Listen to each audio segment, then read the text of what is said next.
Okay, so here we go. Well, this channel is majority of it, of course, is just me listening to songs and giving my feeling on those songs, which I guess is a reaction. But this video today, I just want to get my thoughts out on the Joker movie because I just saw it like 16 hours ago, and it's been on my mind, and I just want to talk about it. And I would like to share it with you guys, my thoughts on the film, The Joker. I don't have any notes. This isn't going to be a professional review. I will say this will be pretty spoiler heavy, so keep that in mind. Well, I mean, I'm not purposely going to give spoilers per se. However, I am going to talk about parts of the film which will spoil parts of the film. So first off, the movie was directed by Todd Phillips, who directed the Hangover movies, and I believe Road Trip as well. So you would think, hearing about this individual doing the Joker, you'd be like, sure. But I'll say right now, the direction and the cinematography, the way this film looked, whoever the DP was, the film looked great. Even if you were to watch this movie with the sound off, the film looked fantastic. It had a nice aesthetic to it that I really liked. So that's just one thing. Just that alone, as a moviegoer, seeing that on the big screen, the movie looked good. The way it was shot, filtered, the angles that the director chose to film Joaquin Phoenix as the Joker. Just when he was doing that dance type stuff, and he would look up at the sky or look up at the ceiling, and the way the camera would angle up underneath of the Joker, it was just really cool angles and shots. Okay. Then the story itself. I've had people say, this won't be a long review, if you're wondering. I guess there's a timestamp on the video. I don't know why I'm saying that. Okay, so people have said, oh, this Joker movie, you could have the character be anybody, that it doesn't have to be the Joker, and it'll still stand as a movie. It's not really a comic book movie. I don't know who these people are. So I want to say for the record, if you haven't seen this movie and you want to see this movie, and maybe you thought, well, I'm not going to see this movie because it's not a comic book movie, it is a comic movie, meaning the source material or the material from which this character is drawn from, it is a Joker movie. I mean, we have Bruce Wayne in it. We have Thomas Wayne, his father, in it. We have Alfred in it. And we have the rise of Joker. The movie literally ends with Joker fully realized. And I don't know what other character this could have been. Yeah, people are saying, well, it's an individual who deals with some mental health issues. Okay, that's fine. But that's like saying you're doing a movie about a guy who knows Kung Fu, so it's Batman. That's not necessarily what's happening here. We are seeing the birth of Joker. It is definitely an origin story. And I remember when I heard this movie was announced, I thought, oh my gosh, a Joker movie? I don't know if that's going to go well.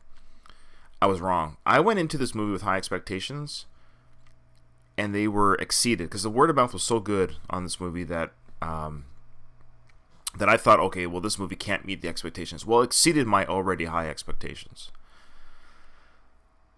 Okay, so this is back to the origin story. This is definitely a DC movie. Now, it's a standalone film. You know, if you know comics, I'm not a big comic nerd, but I know in the comic world, like the actual where you buy comics, that there are a lot of movies, or correction, there are a lot of comics that are standalone stories. And there was parts of this movie that drew from the comic The Killing Joke. So a standalone story is just kind of like one author or artist rendition of a character, whether it's Batman, Superman, the Joker.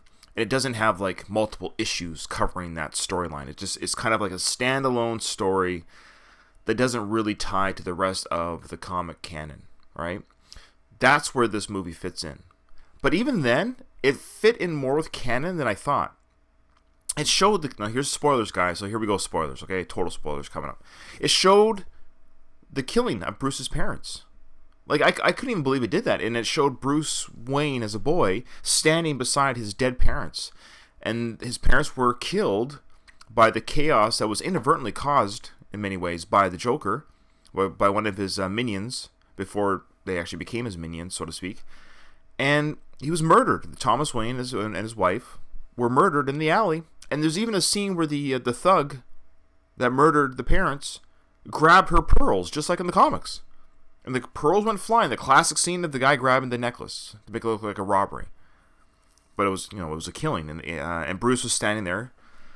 And looking at that character, it's like, there's a part of you now as a moviegoer, you're like, man, I want to see the movie 20 years from now where a young Batman is looking for the Joker, because the Joker ends up in our Arkham Asylum, in the very hospital where his mother, or his adoptive mother, was.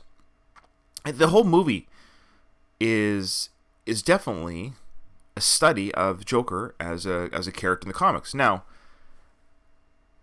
those were the major parts that drew from the comics, but then the character of Joker, played by the incredible Joaquin Phoenix. Now, I'm saving the best for last, because people are constantly comparing this performance to Heath Ledger. Two things.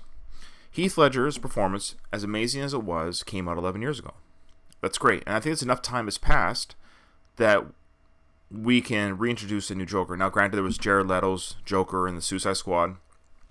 And the Joker himself is such an amazing character that you almost have to be a bad actor to not pull off something, because the character itself is imbued with such an aura of coolness and craziness that if you just tap into it a little bit, not that any of these actors are average actors, but what Jared Leto did to the Joker wasn't that bad. I think it got crapped on harder than it should have. But a lot of people are comparing, of course, Joaquin Phoenix's performance to Heath Ledger's. I could argue that Joaquin Phoenix's performance, not only is it better than Heath Ledger's, it's way better. But you could argue and say, well, Ryan, because he had a whole movie to develop the character and for us to kind of like get drawn into Joaquin's performance. But my argument to that is, I felt already 10 minutes into the movie that we were witnessing something special with Joaquin Phoenix and his performance of Arthur Fleck, also known as the Joker. 10 minutes into the movie, I knew we had something different here. I knew we had something special. And to watch his downward spiral into the Joker character was amazing.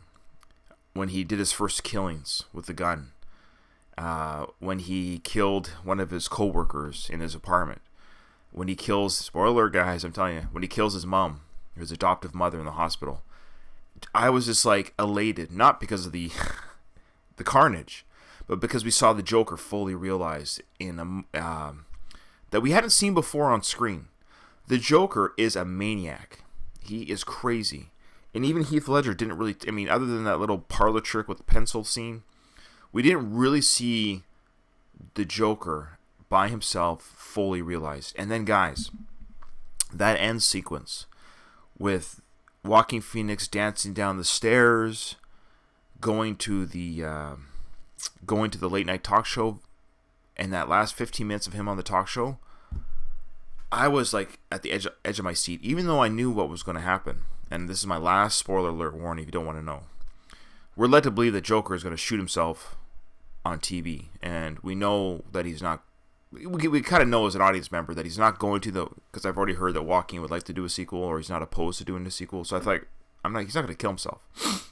So we all kind of know he's going to kill Robert De Niro's character. But it was just, the whole lead up and everything was just amazing, stressful, and brutal. So, my final thoughts. Give the Oscar to this movie for Best Picture, Best Director, Best Music. The soundtrack was amazing. I do a podcast. I actually do a podcast called The Worst of the Best Podcast. And the Rocky Series podcast, I do too. So if you want to check those out, please, by all means, check them out. Sorry, I got a cold coming. It was said on one of my podcast recordings that I did that scores today in movies they don't feel like scores. They're kind of like a generic sound to them. There's nothing like about them that stands out. This movie, the score sucked you into the movie. During those really tense and dark scenes, the score, and I don't know have the name of the guy in front of me, it really sold the movie. It really did. Give the Oscar to the score, to the cinematography, to the costumes, to the set design, to the writing, and to the director. And lastly, if Joaquin Phoenix, at the very least, does not get Best Actor for this film, the Oscars are rigged, man. Then you know they're rigged, because it's some sort of, I don't know. because critics are kind of split on this movie, and I don't get it. If you go to like all the audience scores, it's through the roof, like 9 or 10 out of 10 average. Audience members are leaving this film just blown away by this film, whereas critics are split. How is that possible? How can you have 100 audience members give it a 90 or higher score on any one of these ratings that you can find online, whether it's Rotten Tomatoes or IMDb? Go check out the ratings. It's like 90 and above percent approval rating. But critics are split. So, I don't know. I think it's because they're afraid that because it shows violence and it shows getting mad at the system and all this stuff, and an individual who has mental illness or who's been bullied, exacts revenge. And we know in the media that people have done shootings and stuff like that. I didn't even think once about the real world. Not once watching this movie, because when I go to movies, I just go and watch the movie and watch the story as it is unfold in front of me. Like, there was no uprising when they had Friday the 13th or Halloween movies and the new ones that have just come out, and it's a maniacal guy going out killing people. Like, you can argue these guys have mental illnesses. I don't know, it's weird. This is a character in a fictitious world that's been around for 80 years, and it's fully realized on the screen, absolutely. So there's my, there's my review. There's my review. I couldn't take the camera in to do a reaction, but I guess you could say it's my Joker reaction. I love this movie. There's just so much to talk about. I wish I could say more. But in the comments below, share your feelings on the film as well. Tell me if I'm crazy. Tell me if I'm crazy like Joker, thinking this is one of the greatest movies I've ever seen. One of the best performances on screen I've ever seen. Joaquin Phoenix was amazing. I mean, truly was amazing. It was a tour de force. All right, thanks for watching, everyone, and we'll talk to you later.